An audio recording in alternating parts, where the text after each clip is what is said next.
Welcome to PintheQ Productions. If you are interested in the culture of the fire service and keeping tradition alive, you have come to the right place. Now sit back and relax with your brothers and sisters and enjoy the show. Be sure to like and subscribe on all social media platforms, Instagram, Facebook, and YouTube. For more information on PintheQ Productions, visit www.pintheq.com.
Now, many of you know Chris Applegate from the show, but typically you hear his laughter or his sly remark from behind the camera.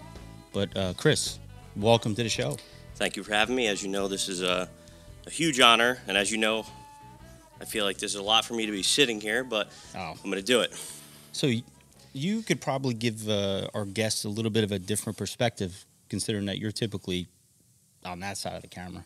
Absolutely. I mean, usually behind the camera, you don't have the nerves that you have right now. So to be in this seat, you know, I'm very fortunate that I've gotten to see a lot of your interviews and gotten to be a huge part of them, which is awesome, means a lot to me. I've met a lot of people so far and hope to keep going. Who was the most notable for you so far on the show? Notable, I'd have to say Paul Hashagen, FDNY. Yeah, that was a cool episode. What a true stand-up guy.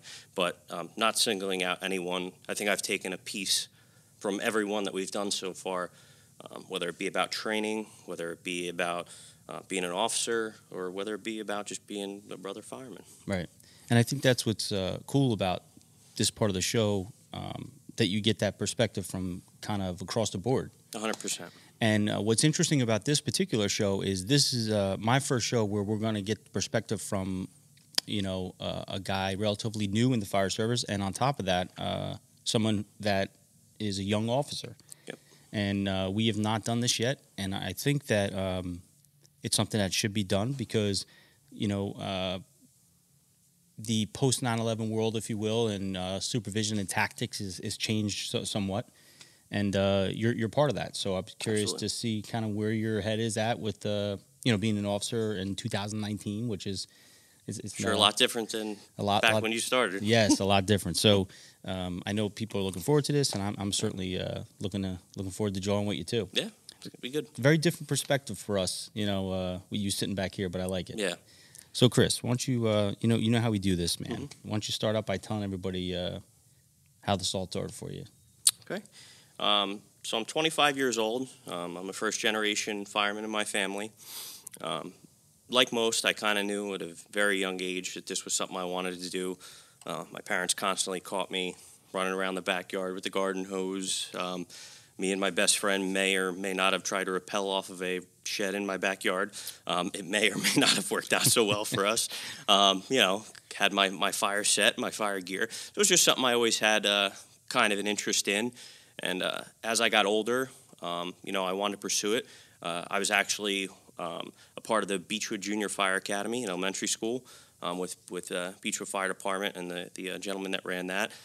One of the guys that ran it actually is a paid guy, I believe a battalion chief or a deputy chief in Jersey City now, Joe Vallo. He had a part of that, and you know, I loved it. I loved everything about it. I remember going to the Toms River Fire Academy and you know, South Star Landing, and I loved it. You know, loved everything about it. So I got older, and I actually started EMS first. I got into like most. Yeah, Yeah, I like started because you can do it a little bit younger for the EMS side. So I joined South Dunsmere EMS as a cadet. Did time there. I'm still there, going into my 10th year. And shortly after that, I decided, I found out that this was the fire company that kind of worked with them. And my father had friends that were members here. So I came over at 16, put in an application, and kind of took it from there. Everyone here was very welcoming, being 16 years old, starting this, automatically you think you're going to get targeted, Right. and you do, but not in a way that's meant to hurt you, but to start to build you up from that 16-year-old and transition you into an adult, Right. And it still goes on now. I mean, I wouldn't say that I'm, and I'm sure I won't be all the way there, and I take every chance I can, and these guys are great about kind of pulling you aside and giving you the senior nudge, like, hey, kid, try this, or Right. do this, But yeah, so I've been a member here since 2011. Went through Fire Academy in 2012 during Hurricane Sandy. So I graduated that into that January after Sandy, and I've been going since. What was it like, being an officer now? I mean, you talk about these senior guys, Right? And you talk about these senior guys and mentors in your company. Mm-hmm. How do you balance that between you being sort of a junior guy, Right, absolutely, and having senior guys now under your command? right. My first year, which was 2017, I'm in my third year as lieutenant. My first year was very nerve-wracking. I started 22 years old. I'm 25 now. 22 years old. You go on your first job as a lieutenant or junior officer, and you're sitting in that seat, and you're trying to think of all the things you've been told throughout the years, and all the things you've watched your past officers and your past chiefs do. And then you look in the back and you look at these guys, looking at you. They're looking at you for guidance and command, They're looking at you for instruction, So you got to remain that calmness, and, but you got to have that game book playing in your head, So I remember, I think my first, legit fire as a junior officer with a car fire on Mule Road, nothing too crazy, but enough that, I was in the seat. I had a full crew in the back. And I just remember one of the guys in the back was like a senior guy, and I'm like, what am I doing? I'm 22 years old, and I'm about to tell, this 55-year-old fireman, this senior man, what to do. And I'm Right. like, I kind of, choked up, and I'm like, that's what I signed up to do. My job sitting in that seat, age or not, is to make sure everyone in the back gets the job done, but gets it done safely and go home to their family. And that's what I'm constantly thinking about when up in that front seat is I'm ultimately responsible for the crew in this truck, and some of your interviewees have said it before. Yeah. Riding that seat, and I think you've said it. That some younger firemen or younger generation kids just want to hop up there. They don't necessarily get that. That you're responsible. Oh. What happens to Absolutely. your brothers, sisters in the back? That's a result of maybe your decision or your order. So I'm constantly thinking about that when I'm up there. Is how guilty I would feel if I had to go, with my chief and, let someone's wife or kids know that, this is unfortunately what happened today, and, your daddy or your mommy is not coming home to you tonight. And so that's a constant reminder to me, to think about the choice before you make it. And when you make the choice, make sure it's ultimately the right choice, and you're gonna stick with your decision. So what do you say to the firefighter watching right now that's got some years on? He's like, 22-year-old officer, come on, what are we doing here? What do you say to that? My biggest suggestion is take that time to listen to the senior guys. And everyone says senior man, senior man, senior man. And it's so true. And I'm so fortunate as a member of this company that I've had and still get great guidance. We have some guys who have been through some interesting calls, some interesting times in this company, and all of them are always open to letting me bounce ideas off of them. None of them ever, maybe bash me because we get done with a call and I say, what should I have done here? The guys here are so great, and not just guys here, a lot of firemen are so great, for a young officer like myself to come and bounce ideas off of them. So, and again, another thing you've talked about on your show, you got to take the second and listen to the senior man. I've done it here, and I've kind of noticed it trending out, which is sad.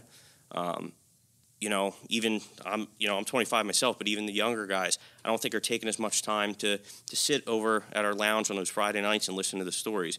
We talk about the kitchen table and the tabletop, and I work at a place part-time as per diem fireman, and we talk a lot there. We have the kitchen table, we have our shop, and we do a lot of talking. And I've gotten, I haven't been there that long, a year this month actually. I think a year just passed. But I've gotten so much knowledge from there on top of here that crosses over, that I can take here: drills, training, ideas, tools, tips. So it really is so important to listen to the guys above you, because you never know what you're going to take home, and it could really help you as a junior officer. Well, that's great advice for anybody who's listening. And incidentally, I had someone recently reach out to me on the show and sent me a message and said, "Hey, I'm basically in your situation, man." Yeah. He says, I only got a few years on, maybe 4 years on, and I'm vying for a lieutenant's position, and I'm not really sure if I'm ready. How should I approach it? I feel like tactically I'm ready, and training-wise I'm ready, but I'm not sure I'm ready on a emotional level, because I have all these senior guys in my company. And interestingly enough, I gave him the same, advice you just gave our listeners, Right. and that is maybe the age isn't so much a problem. It's what you have to offer. Right, and I think a lot of it is, what's the right word for this? Maybe accepting the fact, and that's on both ends. That's on the senior man and the junior man end. Times are changing in the fire service, as you know, and a lot of our senior men are getting to that age where they're going to start phasing out. You have to take a second and listen to the history. If I didn't take a chance to listen to some of the history of this company, this company has some history. When you talk about, our starting and our organization. Why don't you speak briefly about that to our guests? So our fire company, Manitou Park Fire Company, was founded in 1959. It was actually founded by all African Americans. This company was a all African American company. That lasted for a little bit. Chief Garland Griffin, that's actually who our front portion of our firehouse is dedicated to, Garland Griffin. He purchased our first fire truck starting up from the Brenton Woods Fire Company in Brick, so that's where our first piece came from. He served as chief until 1976, through 1976 till 77. And then in 77, and I'm so proud to say this and it's so cool, 1977, Chief John Risk took over, who is still an active firefighter here in our company. He still gets on the truck, he still packs up, and I've actually been fortunate enough to be in a few fires with him, which is awesome. And, any chance I get to listen to Chief Risk's stories, not just him. There's a bunch here, Chief Risk, past Chief Joe Joubert Jr., there's many here, but between past Chief Joe Joubert Jr. and John Risk, they do have lots of stories. They've been here since pretty much the beginning. When you think about it, Chief Risk took over in 77, so, he got to hear all the history from Garland Griffin. I wasn't fortunate enough to meet Chief Griffin, but I know a lot of people here that were. And one of their, kind of slogans were, and I'm sure I'm not going to quote it exactly right, but, something along the lines of, this is what Chief Garland Griffin said to the township, and his men, when a man's house is burning, he doesn't care the color of the fireman that's coming to put it out. That's so true. And it's so true. Yeah, that's so true. So I take pride in telling that story, on how this company started and how it was here in Manitou Park. That's a really cool start. Cool. Very cool. Pretty interesting. We got a lot of pictures and stuff of it, and a picture from Dedication Day out front when the house was dedicated, which is really cool. That's good stuff. So I know you personally, and I know that one of your big things is history. Very much so. You love the history aspect of the fire department, not just here but just in general. In general, yeah. And I knew this because like I've mentioned, Chris is a very big part of the show. I'm very fortunate in the fact that although I'm the host, I have some people in the background helping me, and that's what makes this possible. So Chris obviously is one of those people who, from the beginning, was eager to help. And the cool part of what I'm doing is I don't have to ask anyone for help. You guys are always, hey, when's the next episode? Hey, what can we do to help? So, you, Ray Tremer, and Chris Hansen are my boys, always helping me out, looking to do as much as he can. And so I know that when we spoke about going to see Paul Hashagen, you were like, yeah, when? It's all over. When are we going? And then as on our ride to Long Island, I go, what do you got there? He's like, oh, this is a book that I'm going to have Paul sign for me. You think he will? Yeah. You think he'll sign it? And before you mentioned Paul being so down to earth, I mean, he's like, you want me to sign your book? Oh, just give it to me. You know, and it wasn't even wrote me a little note. He wrote you a note. It was awesome. It was a personalized note too. And that is to me anyway. That is the cool part of this show. 100%. Meeting some cool cats like that. Yeah. But on the flip side of that, being able to talk to guys like yourself that are the polar opposite of Paul Hashagen is in terms of time served. Right. However, you and Paul are very similar in the fact that you both have a lot of passion. Absolutely. And like you'd mentioned, the other company you work for, I am very fortunate to work with you there. Yes. And we have a great time. But I agree with you that we do have a lot of discussion there, a lot of open discussion, a lot of open dialogue, and you get to learn a lot about people and their experience level and what they have to bring to the table. So with that being said, what are you saying to these new, like Jake Holmes, for example, a younger firefighter coming into the fire service? What do you say to those guys when they're getting ready to get on that rig? What do you say to them? We're very fortunate that a lot of the young guys here are very eager. Jake is extremely eager. I believe still one of our top responders. He's been top responder for several years, comes out for all the calls. And he takes passion for it like myself. I would tell the younger people, getting on, one, you can't get caught up, in the nonsense. Firehouse, dysfunctional family, right? You've said it before. Absolutely. So no matter where you are. And no matter what, those things are going to pass by. Mm-hmm. I've been in countless, we'll use the politically correct term, disagreements with my fellow brothers here. Some loud in tone, some maybe louder in tone. But when it all comes said and done, you get on the truck and you do the job. And, the older guys have to remember that, everyone has to start somewhere. And these younger guys are going to be looking up to the senior guys. I'm sure Jake looks up to me a little bit. He looks up to older people, just like I look up to my older people. I look up to the senior guys here, whether they're an officer or not, and that's never going to change. I'm never going to be the best fireman. No one is. But I try to do, and I hope the younger guys under me try to do, the best they can and make themselves the best fireman. I'll be the first to say, I don't have all the time that I wish I could have, and I think that's the case a lot of times now. Well, you're juggling 3 jobs. Yeah, I do work a lot. So that's and it's tough, and there's times I feel bad and feel like I should give more, but the times I am here, I give it 100% or try my best to get done what needs to be done. And I'll never, from an officer standpoint, I will never bash someone, if they say, hey, LT, I'm going to take my family out tonight, or I have a free night off, I'm going to go out with my family. Because, family is such a crucial thing in the fire service. And to the younger guys, keep your family around, keep them close. My family is a huge support system. I mean, my family. Oh, yeah. And, they're huge support system. And very, very proud of you. Yes. I'm just fortunate that, they always support me in my choices. And if I've had a bad call or a rough day, I've come home countless times to talk to them. So the younger guy, talk to people. Big thing right now. And well, I'll cut you off for a moment because talk about that? I'm going to talk about that. Right. So you recently had a tough call. I did, yeah. A fatal fire where you had to make a grab on a fatal fire, and I didn't personally make the grab, but I assisted with it. Yeah. Okay, so a grab was made at that fire, and you were part of it. Yep. And those calls are difficult, you know. So he called me right away, and we had an open discussion and a nice dialogue about it. And you told me, hey, man, after we talk, I feel a little better. Yeah, I did. But it's good that you can reach out to people because back in the day we we used to do that, but we know we used to just put it down low, push it down as far as you can, or you know, go to the firehouse, have a beer, and talk about it for like 10 minutes. Yeah, and then it was over.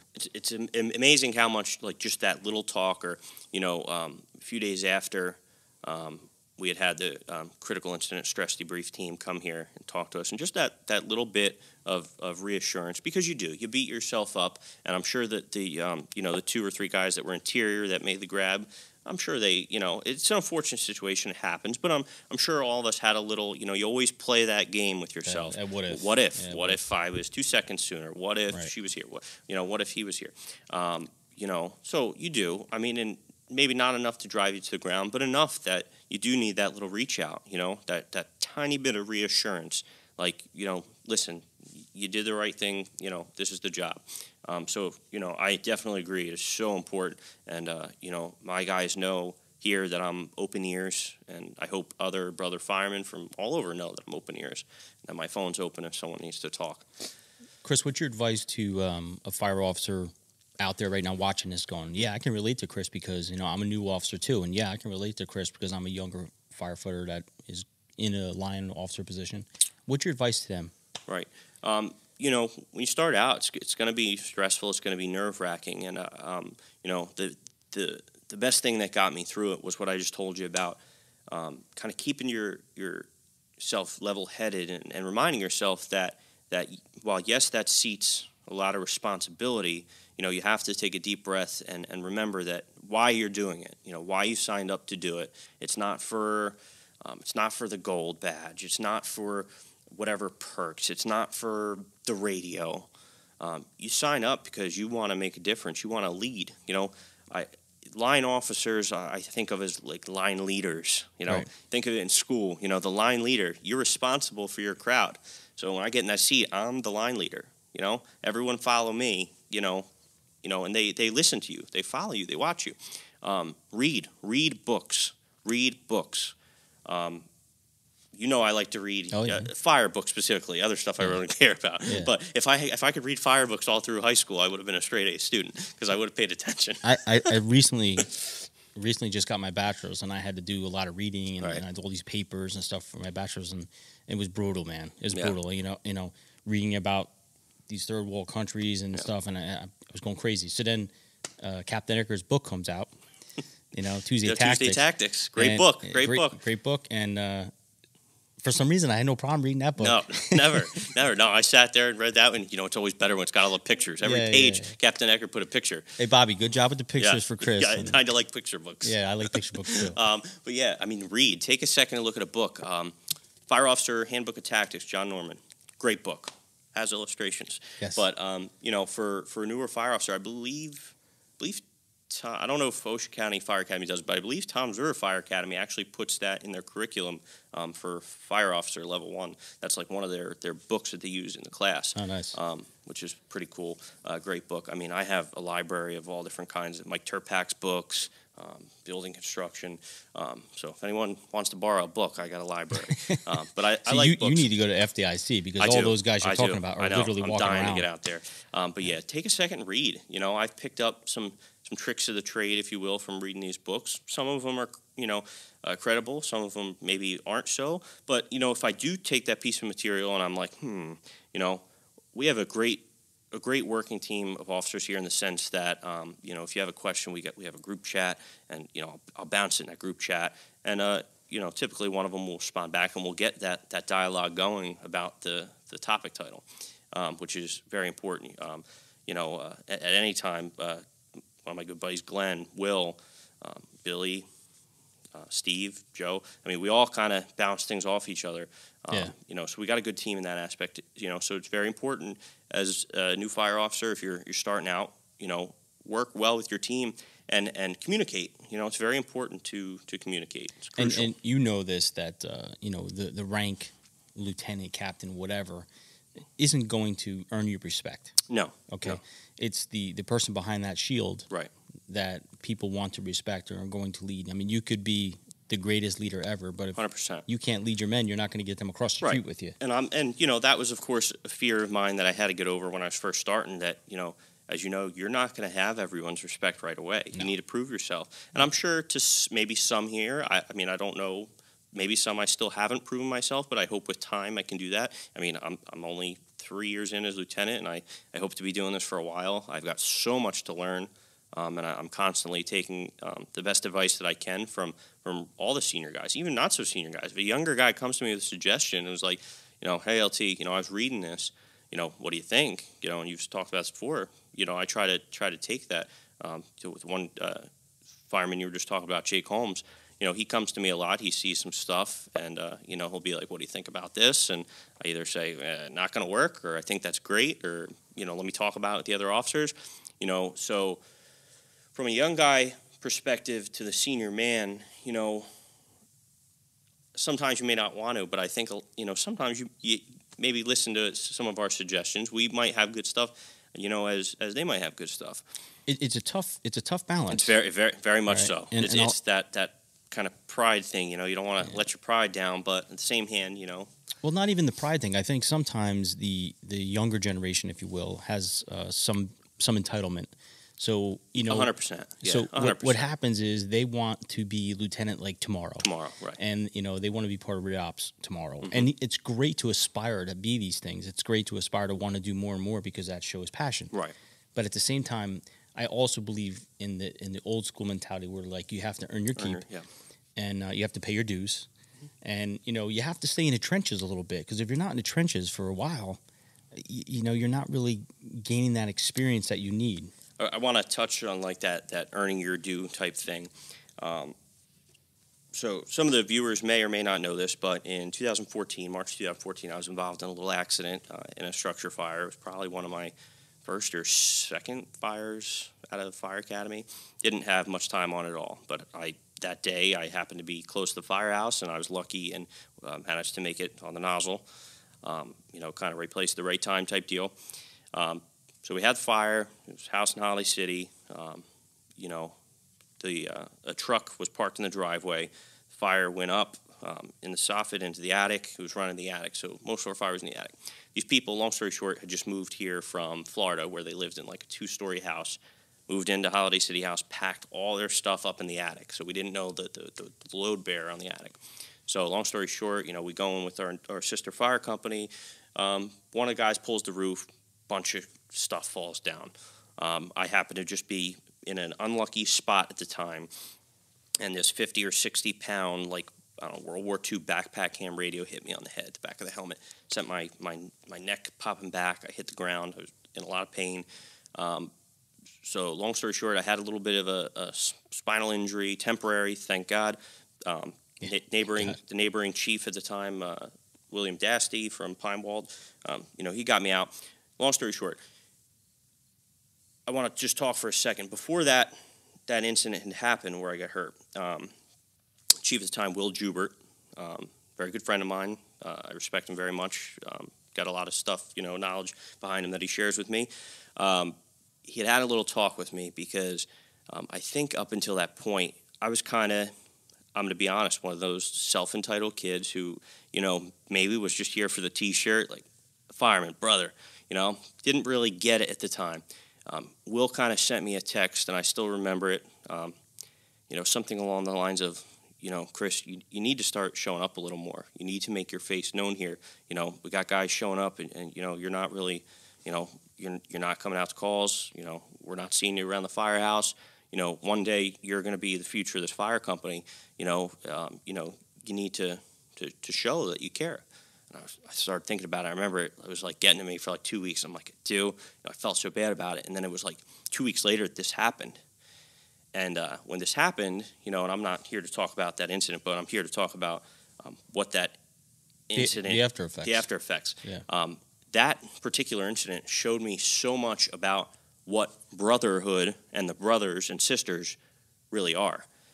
The amount of people that showed up to the trauma center. I was in the trauma center for a few days, 3 or 4 days, before things started really healing up. I'd gotten medevaced out. But that incident, I think, is what turned me around from a direction of that kid, that punk kid, self-entitled kid, to kind of giving me a little bit of responsibility and understanding this family.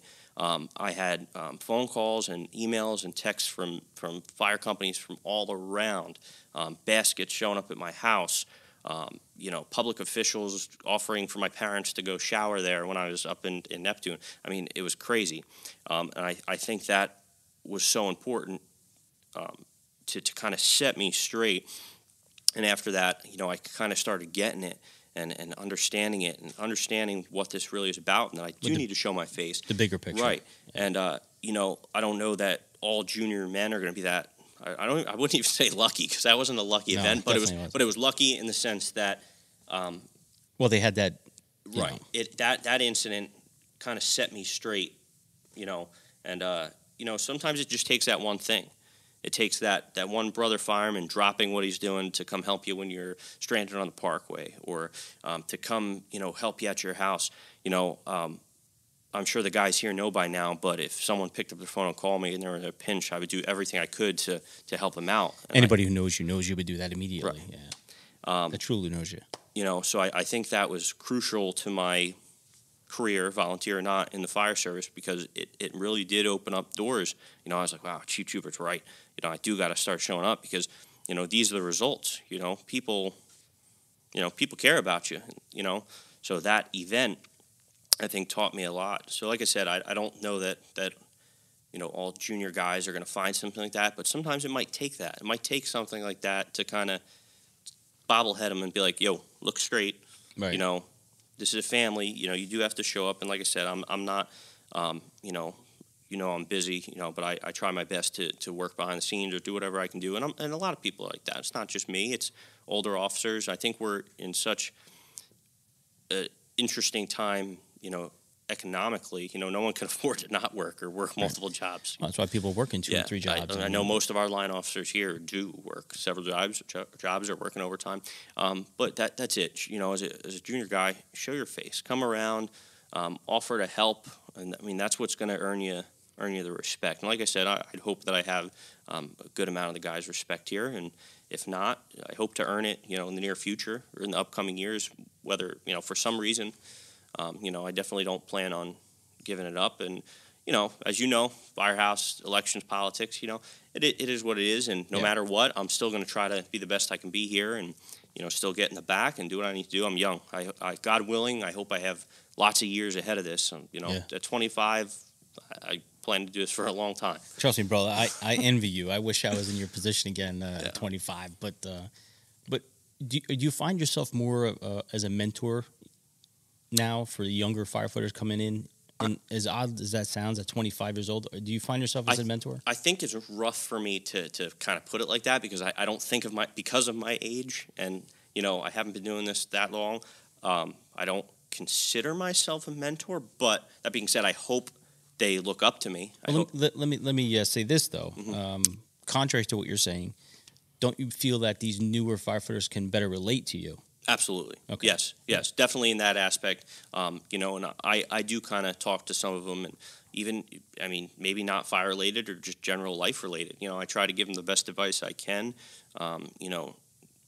Fire service, work, family. I try to look out for them, like the big brother, and kind of take them under my wing as best as I can. And like brothers, sometimes we get into a disagreement. We get into a fight. But, a lot of times we get over it. And, no matter what, I'm going to be here for my firehouse family, no matter who it is, or what they think, or, It's funny because the newer generation is so much different than it used to be. Mm-hmm. Like back in the day, and this isn't towards any specific person or persons, but back in the day, if you had a beef with someone, mm-hmm. like you brawled it out, right? Not necessarily fist fight, and maybe not on fire property. Sometimes that happens, but generally you can grab that person and go, hey, right?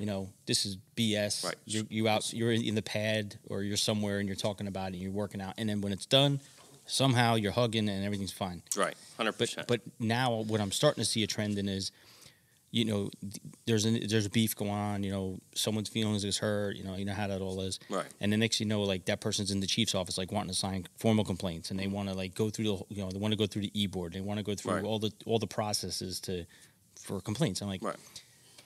That's when you have to these mentors, these younger officers, and even senior guys should be saying, "Whoa, Yeah. well, slow down. Did you even go to that person and try to work this out? I mean, Right. have you done everything you possibly can to get that resolved?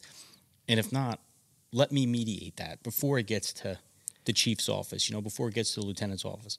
And, just touching on that, what I think another big problem is, and this may lead you into another topic, but and I was an offender of this kind of before that incident we talked about, and now I've tried to be good with it, but running to social media. Oh God, running to social media. Oh my to, God, to dude, complain that's such or a huge put a post problem. about, Huge and I mean, I know I have a it's not decent amount of subtle. people on social media, and it's not subtle. It's not so subtle. the maybe neighboring chief, is going to know exactly what said person is putting on social media. Yeah. So as I've grown up or matured maybe a little bit and became an officer, I definitely avoid running to social media at all costs. I have a great girlfriend who 3 years now who will let me vent to her whenever I want, and then she'll kind of end it with, "You done?" I'll be like, "All right, I'm better." So a lot of times she's getting the brunt of whatever built up, and then I'll talk about it. Like I said, I get along great with my officers, but sometimes we don't see eye to eye. And I've personally, asked another line officer to talk in the office. I didn't agree with something, but I'm not going to do it in front of my guys. I'm not gonna cause a fight in front of my guys. I'm gonna wait till the call's over and talk about it like adults in the office, away from my guys. If they in the back see you fighting with another one of their line leaders, what are they going to think about you? Oh my, this guy can't even get along. How is he supposed to take care of me? He can't even get along with his partner. Yeah. But social media, and that was one of the things I kind of wanted to talk about as being a younger generation fireman or the new guy or new officer. Social media can be great and it can be very bad. I mean, I find a lot of good articles on social media and videos and training stuff that I like to share. Some of it maybe not so credible. You have to consider the source. And if I don't think it's credible, I'll bounce it off people. I know at our part-time job, we talk about some stuff we see online, and we see how credible it is fire tactics wise. But yeah, you definitely, social media has become. What's scary is anybody can just put anything out. 100%. 100%. Most of it's not even vetted. Right. I've seen some chiefs, like really good chiefs, guys I respect immensely, that'll be at, a fire or a car fire or something, and, they're not wearing all their PPE. Right. And that's big now. Yeah, and they're getting crushed on social media. That's big now. You have all these sites, I'm not going to mention them. You know the ones I'm talking about. I know the ones you're talking about. And their whole purpose is to point out all the bad in the fire service and point out like guys not wearing their PPE, right. And guys not doing this and doing that. Social media can really destroy you. It really can be bad. And I try to pull. You know me. I try to be like a glass full kind of guy, half full kind of guy. And I tend to think that these specific pages, the one we were just speaking of in particular, has almost made me more cognizant when getting off the truck. And I've noticed it with other guys too. Like, you're taking those extra 2 seconds to really make sure your PPE is good and your chin straps and you're buckled and strapped and your Scott pack strapped, right. So I try to pull a good out of every negative. Well, maybe that's what we needed to get these guys getting off the rig, ready to go. Right. And it shouldn't have to be like that, but hey, if that page makes one of my guys take an extra 10 seconds to make sure their hood's good or, their Scott pack's good and it saves their lives, I'm okay with that. The way I see it is it shouldn't take that. It shouldn't. Like I said, no, it should not take that. We should be tactically prepared. But it happens. You see the pictures of people all over, Absolutely. Getting off the truck like a mess. Oh, yeah. And that's no one's fault but their own and their leaders. I was just going to say and their leaders. When you're right. I'm in that seat and I'm looking back at you at work and stuff, and I never have to worry because I just know that our training and our preparedness keeps us prepared. Training, huge. And I don't think, and this isn't a jab at the younger guys, and it could be older guys too, but I definitely don't think we're taking enough time anymore. Some companies are, and some aren't. But as the fire service as a whole, I just wish we spent more time on training. I like to train. I just recently, I've been, I'm in my third year as lieutenant, and I just recently, a few months ago, went through firefighter 2. Didn't have to, but I want to, like I told you before, make myself the best I can be. And I'm not the best student, and I'll never be the best student. I'll never be the best fireman, but I try my best. And a few classes that I've taken, I've struggled with. Pump ops was pretty hard for me. I'm not good at math. And I can't say enough good things about a specific instructor at the Ocean County Fire Academy who constantly reaches out to me if I need help, or if I reach out to him, takes time out of his day to make sure that I understand the material. And he's done it on several classes that I've taken, and I've taken him up on it, and we've met up, and he's helped me. And that's Chief Jay Sonnefeld. Jay's the salt of the earth, man. 100%. Jay's a good guy. Chief Sonnefeld is another one of those guys I look up to, but he's taken countless time to sit with me and people I know to kind of make sure we get that material. Yeah. And I'm so fortunate and appreciative of that. Do you think he's the reason that his son shaved his mustache? Because because he went from Freddie Mercury to that little kid again. It's funny because you always see posts, and somehow they always result back to Justin. No matter what, it's like you see a post. Is this Justin? Yeah. I just saw Justin yesterday. I was just with him Sunday. So we have this thing now, like he always waves like that. The Queen wave. Yeah. So every time I see him, I just go like that. Yes. It's a walrus. Yeah. Yeah. But training and Chief Sonnefeld, has helped us out a lot. I enjoy training. I enjoy taking classes. The Ocean County Fire Academy really does have a great group of guys. Any of them there, not just Chief Sonnefeld, but any of them there are kind of willing to drop what they're doing to help you if you need it. They truly do have a great group, and I enjoy taking classes there. I do. When Ray and I went there to film the episode at the Fire Academy, and obviously had an opportunity to speak to all those guys. Yeah. You could tell, man. Yeah. You could tell they want to be there. Some of them, after your episode, that was actually the group of Fire 1 recruits I had the opportunity to go through with through Fire 2. Right.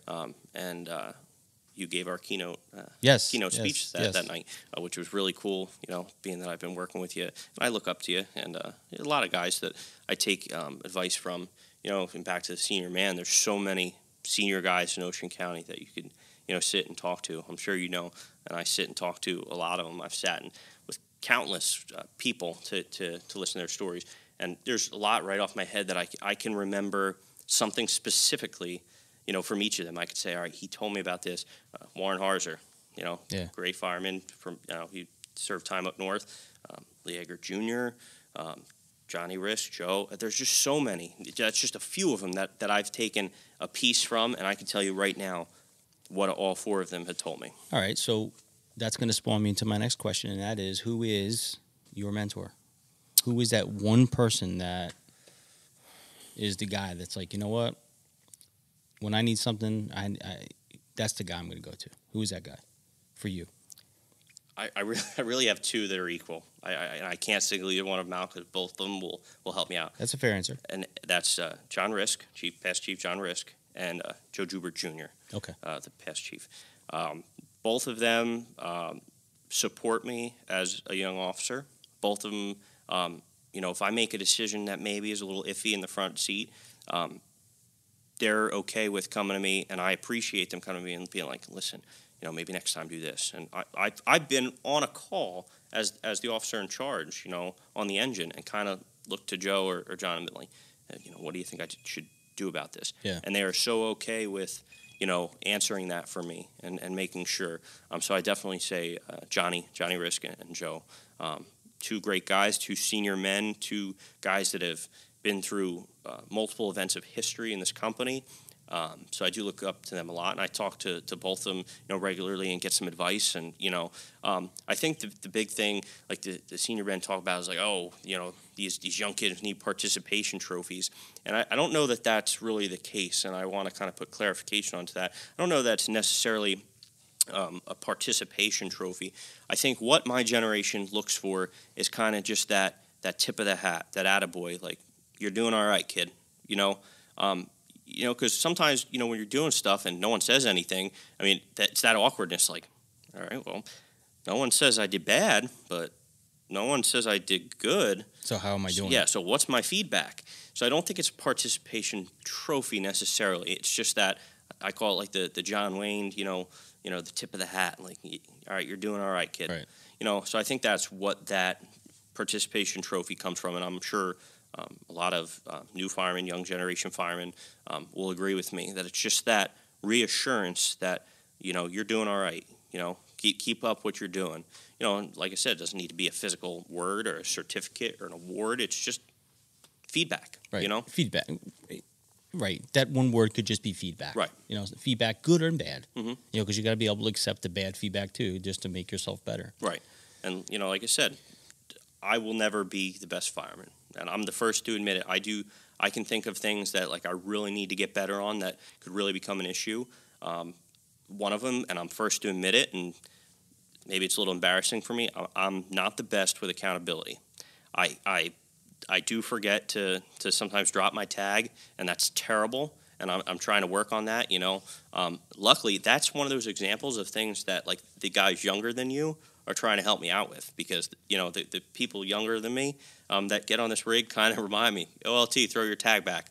And I appreciate that. And, that's constantly, and where I work, we're big on accountability there, so that helps me a little bit. But that, I'm first to admit it, and I'm a little embarrassed by it because, as a 30-year officer, I should be a little better at that. But, it's just one of my flaws. So like I said, I'll never be the best, but, hopefully your fellow brothers help you out. I mean, that's what it's about. If, getting off the rig and something don't look right, I hope my guys that, are in the back that maybe are past officers or have never been an officer, if they see something wrong, come to me.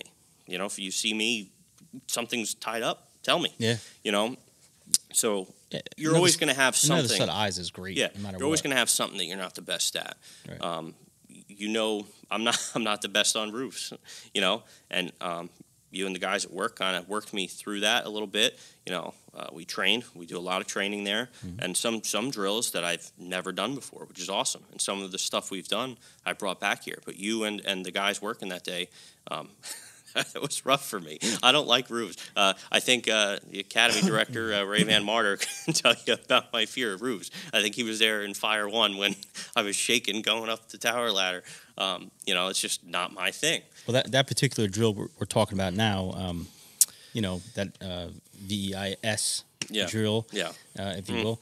But that drill we did, we did off the ladder. And we were doing the second floor advances and stuff. And, Chris got up there with us, and myself, and we had Timmy McKay with us. Yep, Tim, great dude. Awesome. We work with over there, man. He's solid. He is. He's solid. But he's a prankster. He likes to joke around. He likes to break chops a little bit. Which is good. I always enjoy that. But that day, I saw a side of him I never seen. Yes, ever. Yeah, and that's back to like full circle. Back to what we were talking about earlier with the brotherhood and what the brotherhood is really about and all that. He saw. That little bit of hesitant in you. I wouldn't say fear because you got it done. Yeah. So a little hesitant in you. But he didn't take that opportunity to break your chops. Not at all. And he didn't use that to bust your balls and any of that. What he did was he's like, come on, Chris. Well, you got this. This is no big deal. Let's go. Let's get up here. And, I obviously did that too. But it was good to see Timmy, take on that role right away. Like he's like, you know what? He saw there was a weakness for a moment, and he used it positively to get you through. Yeah, that day meant a lot to me, obviously, because but you're gonna have that, dude. Yeah. And you know what? For you to sit here and say it is great, because I think more people need to start being real. Speaking up with something you're not comfortable with. Like, you're not comfortable. You don't I have to fake. Never belittle you. Don't fake it. Just be like, you know what? This is where I'm weak at, and this is what I need to improve on. Like you just said with accountability. Yeah. I think people respect that more, and it gives you a lot more credibility. Right. And I think that you were a true shining example of how a firefighter should be. Thank you. And especially now with the newer generation IC coming in, you're almost like an old soul, bro. I get told that a lot, and I think I try to be. I always say all the time, like Tyler Gallagher, we work with him, good kid. He's always posting like he would. I just saw something last night. He's like, oh, I wish I could have been a fireman in this era. Yes. And I was like, oh my goodness, it's so true. Like riding the back step. Like maybe not all younger generation firemen, but I'm certainly jealous of that I never had the opportunity to do that. I was fortunate. I was fortunate in that respect. I'm sure Justin Sonnefeld wishes he was in that era. Yeah. His mustache would have blew off though. So Chris, man, I appreciate you coming on the show. Obviously, you'll be part of this for as long as your heart's beating. I know that. Love it. But again, Chris is always on that side of the camera, where right now there's no one on that side of the camera. Yeah.